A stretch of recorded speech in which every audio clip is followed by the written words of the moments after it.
Hey everybody, I'm Ross Johnson, your favorite co-host. You're listening to WAYO 104.3 FM Rochester. Coming up next on The Sound of Tomorrow, we're talking about climate. We've got a important update about a topic from last week. If you were listening, Heather's got some steam heat, and she also wants to talk about dinosaurs that she probably remembers from her childhood. But first, Hi, Ross. How are you? Heather, I am so glad to see you. I am doing great. That's what I love to hear. Good weekend and all? Good. It was fantastic. I accomplished something I almost didn't dare to dream I'd be capable of doing. Whoa, you wore pants? Well, not that. I mean, Oh, well, a woman can hope. and a woman can keep on hoping when it comes to me in the pants department. Not here to pants shame you then. So, what did you do? I'm excited. Well, Heather, as you well know, it's been a good long while I've been battling my writing demons. Oh, boy. What? I said, oh, boy. Good, that's what I thought you said. Of course. So, I'm guessing you had some kind of breakthrough in your writing, one that hopefully doesn't include the expropriation of my name and likeness as the central character of your work. Well, okay, yes, I did have a breakthrough, a big one in my writing, but Heather, must we go through this every single time? You are my muse. I think of writing and I think of you. Both you and my written work have bedeviled me, annoyed me, kept me awake night after night, sent me into spirals of shame and panic, and also enthralled and entranced me and uplifted me for many, many a year now. When you put it that way, I can't really be that mad. I'm sorry about all the bedevilment, though. It's going for a bedazzlement, but you know me. Oh, wow, I miss my bedazzler. I bet I have that somewhere. No. Let's not get sidetracked. Okay. I do want to hear about this breakthrough. So, as you know, I'd been grasping at any straw I could, trying to shake this writer's block. Absolutely. So this is where you list the works of the new superstar author you've been working with from liveandlisten.com and then belittle me because I haven't heard of any of the books. You would think so, yes. But no, Heather, the breakthrough was that I wrote this weekend's piece entirely on my own. No outside influence, except, of course, the inspiration lent me by you, my muse. Wow, really? I mean, that's so great. I never meant to put you down from getting help on that way overpriced writing site. You didn't? Well, only because it was costing you a ton of dough, but it's never bad to have a reliable mentor, and I'm not talking about Randy McCreaky here. Russell McCreely. Who? Don't. Okay, but really, I'm excited. This is just a pure Ross Johnson original, featuring, I presume, me, but I'm getting used to it. How old am I in this one? Oh, you know what? I was writing so quickly, I don't think I mentioned your age. Wow. Another first. But okay, I know that glint in your eye. You're just dying to read this to me. I am. May I? I am so excited to hear what you think. Please, yes, I'm honored and very ready. Okay, here goes. But try not to interrupt, okay? I'll do my best. Ahem. Title: Timber! Subtitle: The Adventures of Heather Zykowski, Girl Lumberjack, Book 1. The hazy summer sun beat heat waves from the worn asphalt of the crumbling drive as Heather Zykowski, Girl Lumberjack, gathered the tools of her trade. The loppers she called her own, lovingly purchased on sale at her hometown Target store, trusty bow and chainsaws lovingly borrowed from her esteemed and beloved father, the stately Mr. Zykowski. You're not going to tell me your parents' names? At any point? No, never. You should have remembered when you met them. That was your chance. And I know you asked me not to interrupt, but wouldn't a lumberjack have her own saws and not need to borrow them from her dad? Okay, she's a girl lumberjack, Heather. She's just a girl, and I'm getting to it. Okay, I see your point. Go on. Though newish she was to the field of lumberjackery, the girl lumberjack knew that when it comes to lumberjacking, safety is the first priority. With this in her nimble, nubile brain, she had eschewed her regular daily attire of flounced, bosom-bearing, lace-trimmed satin gowns in favor of a simple plaid flannel dress. close cut to skim the curves of her supple frame, flattering and femme yet unlikely to snag on fearsome blades. However, she longed for the airiness of her customary revealing garb as a bead of sweat ever so delicately pearlesced from her dainty collarbone down into the crevasse formed between her sculpted breasts. She unfastened the top button of her work garment to reveal the hint of a matching plaid bustier beneath and shucked her flowing ebon tresses into a low bun to prevent accidental barbery by saw. Heather Zykowski, girl lumberjack, eyed her foe, the volunteer tree growing too close to her fence and too close to her neighbor's house, as she pulled on heavy work gloves which she had feminized with press-on nails. You know, like the drag queens do. Are you making fun of me? No, how could you even think that? My work gloves don't have press-on nails on them. But wouldn't it be cool if they did? I mean, yeah, I guess that would be Yeah. cool. But Roz, I see what you're doing here. Again, this is just like Heather Zykowski, girl detective, in the case of the missing avocado. No, it is not. This is a whole new series, even Heather Zykowski. It's called Heather Zykowski, Girl Lumberjack. This is another one where you're just like embellishing a dumb story I told you about my life. Like when the avocado was rolling around my trunk. Or how I texted you on Saturday because I was excited that I finally took down that tree that's been bugging me. You texted me? Really? Yes, I told you about the tree and you said, let me get my phone. You said, and I quote, why do you hate trees? God, that does sound an awful lot like me. Because it is. Huh. So, I wish I could let you finish this, but I just know how it's going to go. Oh, I see. You just know how how it's gonna go. Because you're the writer now. No, it's because it's my actual life. Okay, here. Okay, one sec. All right. I got it. Having for all her 56 years been a very sheltered girl, Heather Zykowski, girl lumberjack, had never held, much less used before, a serious and manly tool such as a chainsaw.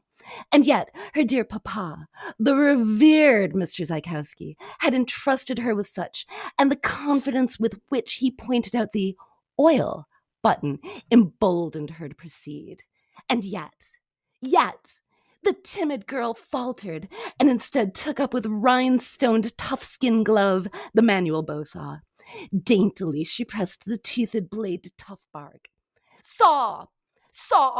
The elder girl heaved her weight against the tool. The blade bounced, skittered, shook, and then caught. Feverish now, aromatic lady sweat soaking ebon tresses, she sawed until she saw. The trunk of the tree near to break. Laying down her trusty borrowed blade, father blessed as it was, Heather Zykowski, girl lumberjack, grasped tight the wooded staff, willing it to fall not on her fence, not on her car, not on her neighbor's house, and not on her, and guided it down, narrowly avoiding the AC unit. How's that? That was amazing. Oh my God, you have a real gift, Heather. It's like you were there. Because I was there. Okay, notes though. Could have used more bosoms? Like, okay, with the grabbing the truck, I would have described more of how her, it's a fictional character, breasts reacted to that. I know you would have. It just would have been better. Is all just no. Or well, maybe. Also, you're 56 now? No! I thought you were 54. I'm not 54. You sure? I think I'd know. No, Yeah. I'm not sure. Yeah. If I knew your father's name, I'd call him and ask. He doesn't know either. Yeah. We can all guess, though. Hey, everybody, I'm Ross Johnson, your favorite co-host. And I'm Heather Zykowski, the babe of the power. Welcome back to the Sound of Tomorrow on WAYO LP Rochester, where we have an awesome show for you today. It's all right. I mean, I think it's pretty awesome. I don't want to set expectations too high. You know, people are in I don't think we could. I don't think anybody tunes into this show with very high expectations. the live show is on at 4 in the afternoon and people are driving. I don't want people to get too excited. That's true. Yeah, we don't want them like squirreling all over the road and stuff. I do have a very exciting update about a topic we discussed last week. I want to know. Update. So that was actually just me. That wasn't a sound effect or anything. So It wasn't? That was amazing. I thought that was just Foley work. we've discussed in great detail how rich white people they will do just about anything, but they're not going to take a bath, right? Yes. You know, they're not going to watch, you know, they're not going to wash. They're Ashton not Kutcher going to wash anything more than a crevasse. Ashton Kutcher will wash in between his, you know, down by his butt tucks and then in his armpits, and that's it. So, for example, but you know, we talked about a lot of white celebrities who feel this way. So I have an important update, Heather, and I was sort of I want to know. you remember how I was sort of like, well, maybe it's all right. Maybe your body just takes care of itself. I don't know what happens Yeah, if you stop you washing. thought maybe we would reach kind of a stasis. If you just never ever washed, maybe things would just even out with your skin. So and I said, I think you need to remove oil and dead skin flakes. And I said, I think oil is just there. And if you weren't removing oil, you probably wouldn't have all this dead skin flakes. That's but right. anyway, we That's don't right. know. Jury's still out on that part. However, let's talk about Matthew McConaughey. Matthew McConaughey, as people well know, is an actor of popular fame and fortune. He has, I think he's maintained this before this recent trend of rich white celebrities refusing to take baths. As though they were 5-year-olds. He said he has not. He has. I think he's long said that he doesn't wear deodorant. He's not worn deodorant in 30 years, Heather. 30 years. Yvette Nicole Brown, who I believe you know, also popular actor of fame and fortune. Yvette Nicole Brown has worked with Matthew McConaughey, and because she was aware at the time that you know, that he sort of famously refuses to wear deodorant. She says she was recently on the Jess Cagle show, which is on a Sirius XM, and she was talking about the hygiene habits of Matthew McConaughey. She says, I remember that Matthew McConaughey said he did not use deodorant and that he didn't have an odor. So my first thought was, as anybody's would be, I'm going to get as close as I can to him to see if he's right. She said, are you ready? Are you ready for her I'm ready. discovery of her scientific examination of Matthew McConaughey? I am ready. You're going to be surprised. Do you think, are you voting and just make it brisk? I don't want your life story here. Stink or no stink? I'm going to say a lot of people don't wear deodorant, and it doesn't necessarily mean that you stink. He does not have an odor, she says. He smells like granola and good living. He has a sweet, sweet scent that is just him, and it's not musty or crazy. So that is the update so that is interesting because we talked about white people refusing to take a bath. We have, now this is an incredibly small sample size, right? But we do have, so we have white people saying they're refusing to take a bath. We do have a black woman saying that it's fine. So I don't know. That's a small sample. Right. That is not a scientific, you can't really write a paper about that, but you know, maybe we're getting to some truth. I don't know. I don't know. Maybe we should keep looking into this because I think the deodorant thing is a whole different thing than the bathing thing. I don't know. I guess. I mean, it is, but I also feel like, I don't know. I do. Well, we talked about all this last week and it's a stupid conversation, so I don't want to get into it, but I don't know. Yeah. I wonder if the same principle applies though, if your body sort of figures out, I don't know. I also feel like though your body might adjust and just not stink that much, it probably will, because I feel like any biological process that's going to even itself out, because maybe you're not evolved to take all these baths and stuff all the time or whatever, if that's true. Also, your body's not evolved to care if people think you stink either. So I feel like you could still stink, and that's perfectly fine and healthy and reasonable in a different world than which we live in, which people have certain scent expectations that you would smell like mint and at worst patchouli. Mm-hmm. I mean, that's as far down patchouli is as far down the stink ladder as you want to go in our society. So What would you say if I announced that I now just take dust baths like birds? I would not be surprised, and I would continue to not hang out with you in person. So fine. I wouldn't. I would bother me not even a little tiny bit. Nor would it You surprise me. wouldn't, it wouldn't at all. No, I mean, I know you like to take baths, so it would surprise me a little bit on that level. And you were also you've made yourself, you've made clear in our discussions about white people refusing to take baths like 5-year-olds that you are team bath. So I'd be a little surprised there I at will this admit shocking to you, turnaround. for clarity's sake, in case anybody who knows me is listening to this, I have a beautiful bathtub in my home, and I have yet to take a bath in it. I'm a real shower person. Well, that's yeah. So bath shower. I'm sorry, I forgot. Yeah. Forgot we were I being just didn't want super people pedantic. going like, Yeah. "What? Oh, you wait, excuse me. Did you forget what show you're on? I feel as though You forgot we were being nobody's super now people are pedantic? picturing you taking a shower is the problem with this conversation. No, they're picturing me And taking a dust bath like a bird. yeah, that's pretty I'm good. just wearing feathers. I'm rolling around in the backyard because the clover somehow reached the end of its lifespan for the year, so now I've just got dust back there. I would consider watching that actually. So It's pretty cute. It's like when a bird does it. Like they're pretty cute when they do it. they are pretty cute. I like it. My birds have a bath, so I just let them in there. Mine might if they are washing in the bowls that I fill for the outdoor animals to drink out of. Yeah. I don't know what all people are doing in that. That's outdoor water. That's for them. I fill it, then it's their business. Yeah, there are limits to how much I'm gonna, Yeah, I gave I'm you not some out there. water. I'm not I'm there not with it. patrolling and saying which cats are allowed to eat and which Excuse cats me. aren't allowed to eat. Like, you're not gatekeeping. That's not your role. No. Nope. Fill it and forget it. That's what I say. All right. So, Ross, Still here. I went to a very fun thing. Last week, I went to something called the Pageant of Steam Okay. in Canandaigua, New York. And what is the first thing that comes to mind when you hear about a Pageant of Steam? I mean, I picture a steam room, I guess.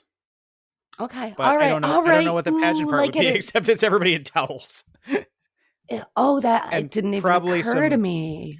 Probably some among my culture. Also probably some not towels. So Okay. Yep. Yeah. Wow. Oh my gosh. I love a steam room. I hadn't even thought of that. See, Pageant of Steam, when I hear that, I think it's going to be a steampunk parade. Sure. Okay. And I Didn't even occur to me. Yeah, absolutely. I was like, steampunk parade, obviously. Yeah, no, nary a steampunk in attendance. Which was very interesting to me. Except it was more of like a farm machinery show. So if you have like a vintage tractor that you really love, yeah, and also confusingly, gas motors were represented heavily. And it also definitely was the kind of event. I think the main purpose of it is if you own a golf cart, you bring your golf cart and then you get to drive it around. But it was cool. Like if you are a person who loves your vintage tractor, this was absolutely the place to go.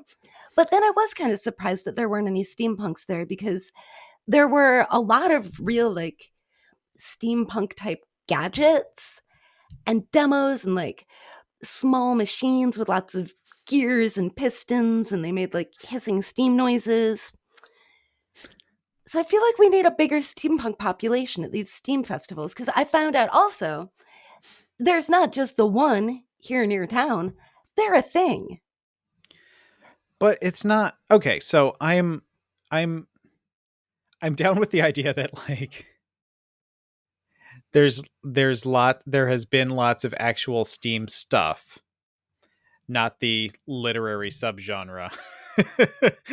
you know, not the very specific literary Right. subgenre that an awful lot of people have never heard of. So okay, I'm fine. I get that. That's all right. It's weird that like it's weird that it's just things with engines seems to be the theme. I gotta Yeah. tell you, And I'm gonna be very real about this too. Like, I don't care about tractors. I'm sorry. To our listeners that love tractors, it's the kind of thing that I would love to explore. And because you know me, I'm open minded. I can, yes. you can talk me into a new thing, into getting into a new thing. I think I'm probably never going to be into tractors. I said it. I know we've I just lost a third of our listenership, but I'm I just know not we into them. really have. Well, Except as you know, practical things that people might need, and that's good. and I'll admit to you, I come from a farming family. So I have a little bit of like nostalgia for real, not joking, for tractors. So Okay. it's like I told my dad about this and he was like, "Oh, well, your grandfather had this and that and it was maintained here and oh, your cousin probably still has it." So I actually have some tractor Wait, your stories. So I grandparents were can farmers? yeah. Everybody's grandparents were farming family. Everybody's grandparents were when your grandparents were around, there was nothing else to do. Come on. This is a But so very when I thin was a thin thread to hang your trip to the farm factory on. no, honestly, I'll tell you the big draw for me to go was that it had a gigantic flea market. Okay. Like huge flea market, sellers selling everything. It was fantastic. I want you And to know I found this, all of my criticisms just now were to break you down and get you to the truth. So now we're there. Go ahead. and I got this. No, no, no, no. That's absolutely why I was there. I wasn't there for the food. I wasn't necessarily there for the steam. Most definitely there for the flea market. I got this awesome parrot cup for 10 cents. Is it shaped like a parrot? Or does it Yeah, have a picture of it's a really parrot on it? cool. It's No, it's important. shaped like a parrot. All right, It's that's fair. definitely shaped like a parrot. It's really cool. Um, Can I drink yeah, out of it so next time I this come over? was I will wash it well. Right now there's flowers in it because it's being a vase, but I'll scrub it up and you can drink out of it. Well, I don't know if I want you to repurpose it then. I mean, if it's not being used as a cup, I don't, that's fine. I can just look at it. It's all right. Yeah, it's definitely. I'll try to remember to post a picture of it with the show Okay. so that people can see this when it goes up because it's cool. And I still left the little 10-cent sticker on its beak. Um, But so this has gotten me thinking about steampunk. And is it really that much of a subgenre? Because I looked it up on Wikipedia today, and apparently even like Project Runway did a steampunk photo shoot, or maybe it was It's Top Model, one of those big shows. it's literally a subgenre. No, I I don't know, but like, is it so unknown? I don't know if it's so unknown, but I think it's very specific. I mean, Oh, it's very specific. yeah, like it's very specific. Like, Is it still a thing? Do people still, wear their like lace boots and parasols with gears on them? Do you know? I think it's still a thing. I think it's still a thing. Okay. I think it's a popular, I think it's a relatively popular thing that maybe a lot of people have heard of, but like I don't know that a lot of people experience. I don't know that large numbers of people are running out to buy steampunk books and steampunk games, but I think a lot of people are aware of Okay. what steampunk is. All right, But I I don't. have goggles. But I think it's fairly niche. I was As a somewhat tempted to wear a top hat or wear some goggles to the Pageant of Steam, but it was also like 103 degrees that day. So and it's also I not was not wearing a everything's sun hat. Steam. I mean, that's weird to me. I don't know. Was there a lot of Steam stuff? There was enough Steam stuff. It All was right. weird because I really like on the website, I thought it was going to be everything Steam. And Yeah. so then there is definitely some confusion about like, it smells like gasoline. Oh, all right, that's okay. But I don't know. I mean, I guess, if you want to show off your tractor, like, come on, are we going to gatekeep and only Steam allowed? You have to go to At the the Steam Pioneer Festival, Gas yes. Motor Festival. Yes, I'm gonna go ahead Oh, and it's gatekeep funny that. too because my dad got all excited. He was like, because I was saying that I was going to this, and he's like, "Oh, wait, look up the Pioneer Gas Festival because apparently in Marion, New York, that's where you bring your gas powered tractor." But unfortunately, that has passed. Um, yeah, it's a cool thing. I'm kind of with you where like, or maybe I'm a little bit more enthusiastic than you because I can look at like a really neat tall tractor driving along and be like, "That's a freaking cool tall tractor. It's in amazing shape. That's wow." Like I'm impressed. Mhm. Um, and it sounded like you might be like, farm work is good. Yes, I don't want to support look the at your American tractor. farmer. I don't care. I don't care how you do it. Just get me my avocado. Just get me my. I will But take my so corn now, please. another thing steam related is something that occurs to me on occasion. Do you know the song Steam Heat? Yes. So for anybody who doesn't know it, it's kind of a saucy little song with a lot of innuendo from old timey times. Yeah. And there's just innuendo, right? Sexual innuendo. You would agree? Okay. Yeah. No. Yeah. They made us sing this in elementary school. I mean, it's about the innuendo is like kissing, though. Is it only kissing? Well, I mean, okay. So I feel like the thing about Steam Heat, the song, is that it probably sounds like more innuendo now than it was intended to because it doesn't really say Maybe anything. that's it. And now when we hear about a song that doesn't really say anything, we're like, that is definitely about sex. But I even remember like being made slightly uncomfortable by this when I was in fourth grade or whatever. Hmm. And the fact that they made us make steam noises and then touch our finger to our little bottoms Oh, to show how hot we were because we had steam heat. it made me really uncomfortable that you just said little bottom. I don't know why. For some reason, that just made it so much more uncomfortable. Little rear ends. Is that better? No, no. I don't think anything can make it good now. Little behinds. I need you to Why? stop talking about your prepubescent butt, please. Oh, it's plural though. We all had to do it. It wasn't just Heather. Now you go. You go. Oh. Only Heather. We want you It to was touch the your whole touch your. choir. We want you to touch your butt sensuously during this song. Just Heather. Yeah, why do adults think it's funny when they make children do stuff like that? I don't know. It was It's old not timey funny, times. is it? It was. Yeah, when I was a child, that was definitely old timey times. Are we talking? So I believe Okay, so that's your childhood stories also. I want to be clear about this because your childhood stories tend to range from 3 to like 24. I've gotten like when I was a child, they made me do this thing and it was ridiculous. And I'm like, you were 24 and you were at your job and they made you do your job. So what age range are we talking about here that you were I think it was poking fourth yourself grade. in the butt? So how old were fourth graders? Oh, I have no Are idea. they 9? Sure. Let's say 9. All right. It was elementary school. That is too young to touch your own butt in public. I'm going to say it. In a weird sensual turning way after going pss, pss, steam heat. It was bad. It was bad. Yeah, that's a little weird. It's creepy. That's a little weird. It was bad. Yeah, like why would your butt be hot at that age? I know. It's I mean, it's not good. If your butt's hot at that age, not good. No, it's a problem. So I think that's my musings on Steam for the day. Yeah, like we did some slightly suggestive songs in high school. Like we did one.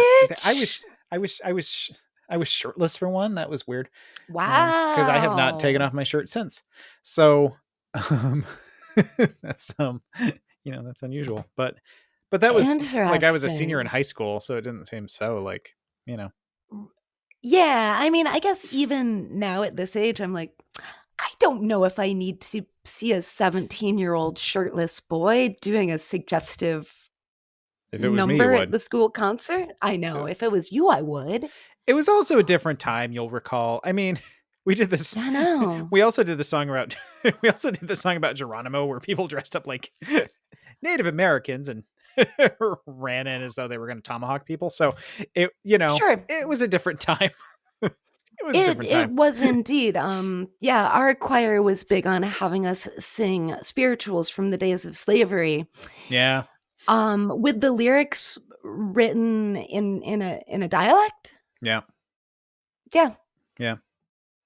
yeah. It was a different time. It was a different time. Wasn't even that long ago. We're both so young. Speaking of when you were a child, I understood you wanted to tell us about dinosaurs. Yeah. So this is short. I'm sorry This if is you're a done short talking little about. piece. I didn't mean to interrupt you if you're done talking about how you used to touch your butt a lot when you were a child. No, only when we did that song. Sure. To indicate how full of steam we were. Right. How hot your little butt was. Yeah, Yes. it's a little weird. Yes. The entire choir's little butts. I'm uncomfortable, so I guess you're right. I guess it was slightly that's creepy. the thing, right? Yeah. So, Roz, did you hear that scientists discovered not one but two new dinosaur species in China? How are they? What's better They than don't- a giant plant-eating dinosaur? Two dinosaurs, of course. Wow. I love a vegetarian dinosaur. Yeah, scientists in China discovered two new dinosaur species when analyzing fossils from the country's northwest regions.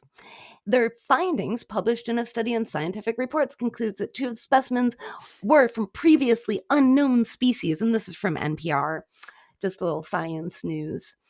And the dinosaurs are some of the first vertebrates to be reported in the region, increasing the diversity of the fauna as well as the information on Chinese sauropods, according to the study. Wow. Yeah, so it's very exciting. They just they had a picture that I assumed was the kind of brachiosaur these dinos are, and it just kind of looked like a brontosaurus to me, Right. But who doesn't like dinos? Yeah, I'm surprised I'm not. I really like dinosaurs. Yeah, I think most people I'm not as really studied like as I dinosaurs. should be. Yeah, I I'm not. think so. I'm definitely not. I You meet like a 6-year-old who's like can tell you They're all the into dinosaurs. I was never that dinosaurs. kid, but I really like dinosaurs. And it's weird because I'm super pedantic about stuff that I like. So it's weird that I never Yeah. turned into that kid, but I guess I had other things going on. I was a little bit that kid. Like I had plush toy dinosaurs, and I remember being the happiest I ever was. Again, way back when in my childhood. This was definitely first grade. I had a coloring book with pictures Ooh. of dinosaurs. And I just remember feeling, I think that was probably the last time I felt actual happiness. Sure. I'm going to get you a I was dinosaur coloring coloring in book. that dinosaur. Because now you're a grown up, you can get coloring books again. It's so socially acceptable again. Oh, You should get that book it's out. approved. Yeah. I should. I don't know where it is. Yeah. We'll get you a new one. But so I just thought that was very, very exciting about new dinosaurs on the scene. I find I am these days I am, and we'll talk about a more contemporary problem shortly, but I find that I am just retreating into history more and more all the time, because it's I feel like history and science are things that which dinosaurs kind of cover both. Although not technically, actually, dinosaurs are more science, because I guess you think of history in the technical term, meaning stuff written down. I guess dinosaurs weren't writing stories, so it doesn't technically count as history. It's for prehistory, so it's more science. But anyway, in the broader sense but of it's history, also a little bit historical, like the understanding of dinosaurs. Yeah. So I mean, I feel like it helps put things in perspective, and also kind of gets your I don't know. It's a good way for me to get my mind off stuff, because if I spend too much time in purely fictional diversions, there's a part of my brain that'll be like, this is not, you're not learning anything, you're not doing it, after a while. Whereas if I'm like looking at something sciencey, or if I'm reading some history thing, it's like, it's sort of guilt-free, because it's like I am educating myself, and I am also not at all paying attention to anything going on in the news right now. It's a win-win. I told you a few weeks ago, I mentioned my little book hack about how, get your book signed and the different ways you could do that. Yes. Yes. Um, Charles Spencer, who's a history author that I like. As soon as I got off the thing with that, I was like, oh, I wonder if there's anything at his web store, and there was a sale. there was like a buy two and get a third thing free. So I got three Ooh. books from Charles Spencer, All which right. came from the UK faster than. By the way, if you're if you're a fan of history, check out Charles Spencer and look him up and go to his website, because I tell you, they were wrapped beautifully, all signed and inscribed just the way I asked for them, and they came in like no time. I'm telling you, this is some Wow. service. This guy, who you'd think would be busy, I mean, he's the like the the queen's brother-in-law. You'd think he'd have stuff to do, you know. Not the queen. It's like the queen's son-in-law. Queen's son-in-law. Queen's son-in-law. You'd think he'd be busy, but no, he's taking care of me. So this is but I had three brand new history books. Oh, Ready to that's go, and I've been enjoying that. nice. So, and the Ah. first one was massive historical maritime tragedy. Doesn't matter. Still feels better than current events. Perfectly. Hmm. Doesn't matter how terrible, because it happened to people who are not me a long time ago. I too have been pursuing some new nonfiction, some Ooh, education. sure. I have been watching the new series on Netflix, Cooking with Paris, Okay. which is a cooking show with Paris Hilton. I didn't And I see. gotta tell you, it's amazing. Like, it's not ironically amazing. I love it. I am That's fascinating, delighted. because somebody like Paris Hilton came up in my social media feed the other day, and I was like, and it wasn't about that show. And I thought, God, Paris Hilton, whatever happened to her? Is she still a thing? I mean, somebody was talking about like, oh, these kids today. It was one of those. It was one of those middle-aged to old people things where they were like, oh, these kids stay with their Paris Hilton. It was something along those lines, and I'm like, I don't know that the kids today are into Paris Hilton. I think that is like kind of. I think Paris Hilton is a slightly old people thing at this point. I think so. And I was like, so it's funny you say that, because I was like, God, whatever happened to, is Paris Hilton even a thing? Where's Paris Hilton? Again, in reaction to this, one of those ridiculous, like, oh, these kids today with their Walkman, and you're like, what? Okay, Right. how old are You're like, you? what? Those kids today with their circus peanuts. Yeah. What? Yeah. Like, you can't be that. Yeah. But half the time these memes, they get recycled. They're people like my age. It's like, Yes. like Paris Hilton was a thing when we were in like high Right. school. So that this is not a thing that 16-year-olds are not like, oh my God, Paris Hilton. Nothing wrong with I Paris mean, Hilton. I'm maybe not, they are. criticizing. Maybe they No. are. But it's I probably you know, retro. Paris Hilton's probably fairly retro at this point. I would think so. Yeah. Yeah. Because she's by no means old, but she's 40 years old. Right. And so it's not like she's some kind of 16-year-old new socialite on the scene, Right. Right. But on occasion, because for some unknown reason, I never like followed Paris Hilton, but whenever I'd see her in the news, I'd be like, kind of like her. So like not wild fandom, but a definite like, yeah, I'm here. Sure. So when I saw that this show was on, I was like, well, I've got to check this out. It's amazing. It's so good. Like, it's just, some episodes are better than others. Like, one of the best ones I've seen, no spoilers here because it's episode 1, is when Kim Kardashian comes over and they cook breakfast. And it's just so cute because it's also like, it's obvious that they have been best friends for a long time. Okay. And it's like, it's also really heartwarming because they're just kind of talking the way two 40-year-old people who haven't caught up in a little while might if they were making a dinner. Right. But then, there's all the catchphrases and stuff like that are just silly. Like, her dog is named Slivington. So cute. And it's just like, everything about it is so funny. In one of the episodes, because she always goes shopping at the beginning, And another thing I like about her is she wears a mask when she goes shopping. Oh, that is But good. so they show her like, oh, she's decked out, she's dolled up, she's, in her highest heels, she's moving in slow-mo. And then she like accidentally knocks like a jar of cake decorations down. She's like, oh, I'm so sorry. Like, it's adorable. Well, I'm I glad. am super enjoying it.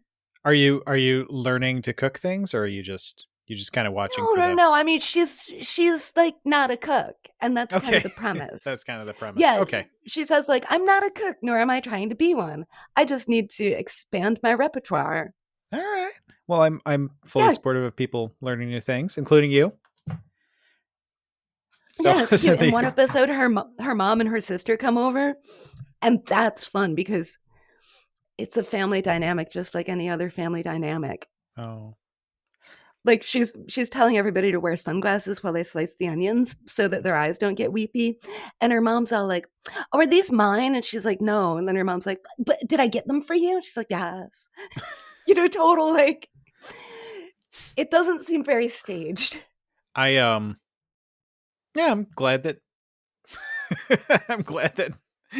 we have something to watch together at the home.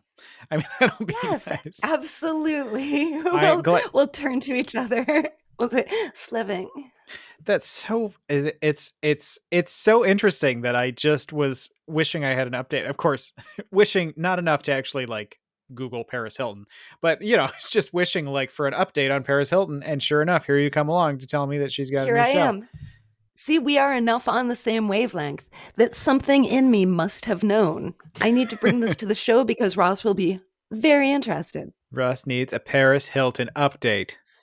I know. I love that. So I don't know. I feel like I'm burning through these episodes much too quickly, and I'm going to regret it when I'm done. It's a lot of fun. I'm so glad. In other TV news, did you hear that they're dropping like 12 million seasons of Drag Race? What do you mean? Or maybe not dropping them, but there's so many. There's going to be like Drag Race Portugal, but they're doing a new UK, but a new Holland just came out. We're still not done with All Stars here in the US. Drag Race International is coming. There's a Thailand season 3 in the works. Oh, but you've got that app. You've got that World of Wonder subscription. App. I know. I'm just saying. Anybody can. I know. I just don't have. I mean, my life is so. I'm really busy learning about. So you didn't see nautical tragedy from 1,000 years ago. It's very important. I did not. You missed no, España. I don't. Oh my I don't gosh. see anything that's not on television or Paramount. Wow. Yeah. And it seems like a lot. Have you already. Not seen any of the UK? No, they had the first UK one on TV. Okay. So I saw that one. And they had the first Canada one on TV, but then I missed it and it was never on again. So I saw part of that one. And then that's right. There's another Canada one that's either filmed or being filmed. Yeah. So I don't know. So no, I haven't seen all those, but I don't know. I mean, I would watch them all, but I don't know that I'm not 100% convinced that there are hours in the day. Not because I'm like so busy with other stuff, just because I feel like I have a lot of other TV going on as well. So I don't know if I can devote all my time to drag queens. Yep. I understand that because I do have limited TV time. Yeah. Of other time where I need to pace. I have to make time for my dust baths. Right. Absolutely. You know how it goes. So what I'm wondering is, I'm going to take a dust bath later. And so I was thinking, how's the weather? But more importantly, how's the climate? Oh my God. Okay. So I'll try to keep this. I'll try not to. Oh, shoot. I closed my notes. Okay. I need you to vamp for a second. All right. I'm vamping here. I'm talking about the frosted flakes and crusted. This is terrible. This is the worst vamping I've ever heard in my life. French toast. I don't know how to vamp. How long have you been on the radio that you can't kill like 12 seconds? I am completely killing time. I'm doing a great job killing time. Okay, so this is anytime you tell me to vamp, then you're like, that's the worst vamping I've ever heard. But I've heard other people vamp and they don't do it much differently. I bet. I think that people know how to vamp. You don't know what vamping is. I think I'm Lucille the one Ball who's practically knows a vampire. I think Lucille Ball knows how to vamp. Is it when you talk like a vampire? I'm still listening to that show. I'm still listening to that Lucille Ball show I told you about last week. That's good. That sounds really good. Mike bought a book from Yes, I saw him post about that. which was I'm not going to reveal the price that was spent on this book, but it was surprisingly hard to find. This book called Always Ask a Man by Arlene Dahl, which we thought would be like $1. We'd go on eBay and it would be like $1. It was not $1. But Mike was so fascinated with this interview with this completely, I mean, as 60s as you could get. I mean, the book is called Always Ask a Man, and it's not ironic at all. So, oh no, it's not at all ironic. No, but it's a lot of you. I mean, you gasp like that, but this is half your house. The I stuff from the do. 60s of like, you can come on, you cannot tell me you But don't have these a million days, 60s these like days. lady things around your house where it's like, here's how I look so pretty. If I gave you a book of 60s era beauty tips, would you be like, how dare you, Ross, and throw it back in my face? I think you would not. I think you would be like, ooh, what's in here? Oh, I need them. I do have some of those etiquette books like from the 40s. Yeah, that's not the same thing. Okay, Somewhere. let's pretend you're not into that 60s lady aesthetic at all. Okay, let's do that. That's a game we'll play. That's fine. Oh, yes, Heather, you don't have no idea what I'm talking about. All right. Fine. Let's never look. I don't need to ask you, a man, for that. I can buy my own book. Always ask a man, Heather. But anyway, I definitely would like a skit based upon this book. Very good. You're just not going to get these beauty tips. That's all. So, okay. Focus, Ross and Heather.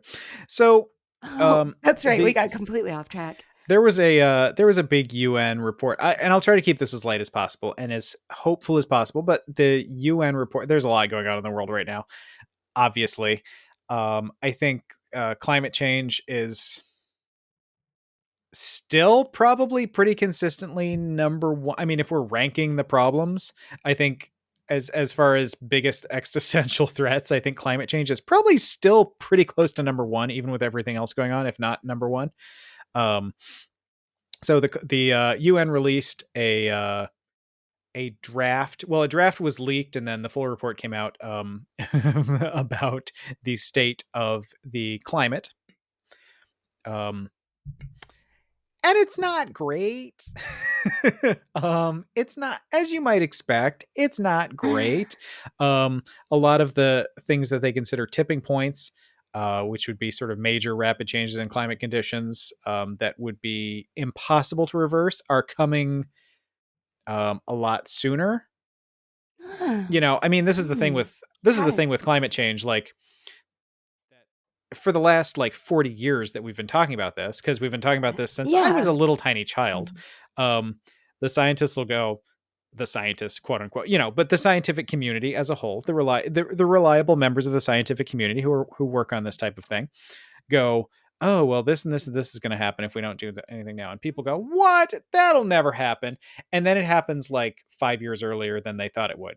Because it gets it's so the projections are always since I was a child, basically the broader projections that form the consensus of scientific opinion, they have been consistently right, but consistently I mean, I guess you can't keep up with the fact that we're just going to keep doing worse and worse and worse.